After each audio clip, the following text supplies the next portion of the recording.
making some Fiesta beans in a saucepan on medium-high heat. You're going to fry up some bacon. I got about 5 pieces here. They're cut up in small chunks. I'm using canned pinto beans. If you want to make your own pinto beans, dry beans, then you can do that too. You just have to rinse them.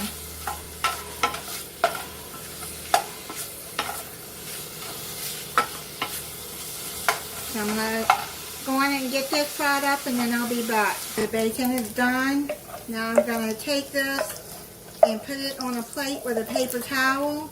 I'm going to show you what I do. I got this can of grease. What I did is washed out a tin can of green beans or whatever, and I washed it out, and I just keep my grease in that.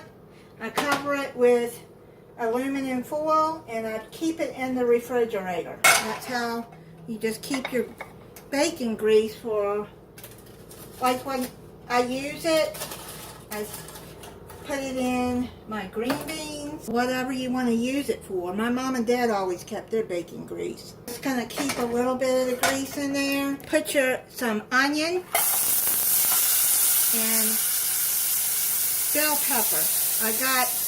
I had these in the freezer, so what I did is I chopped them up about that size. It's about a cup of each. I had some green bell pepper, and I had a lot of the red bell pepper, so what I did is just chop them up. We're going to add 3 teaspoons of minced garlic. If you're using fresh, it'll be 3 cloves.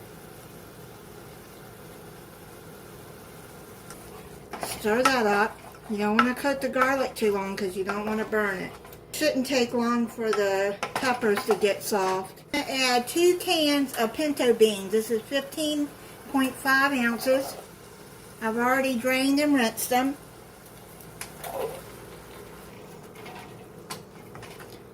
You're going to add half a teaspoon of black pepper, or as much black pepper as you want.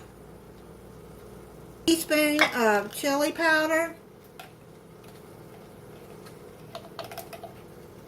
teaspoon of cumin,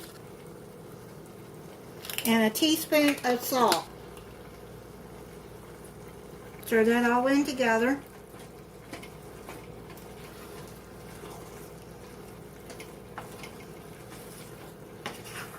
Add your bacon back in. Turn your stove top off, and now what you're going to do is transfer it to a casserole dish. Have your oven preheating at 350 degrees. You're going to put it in the oven uncovered, 350 degrees for 25 to 30 minutes. The beans are done. I'm going to try it for you. This is the Mexican beef bake. If you haven't seen that video, I will put it at the end of this video.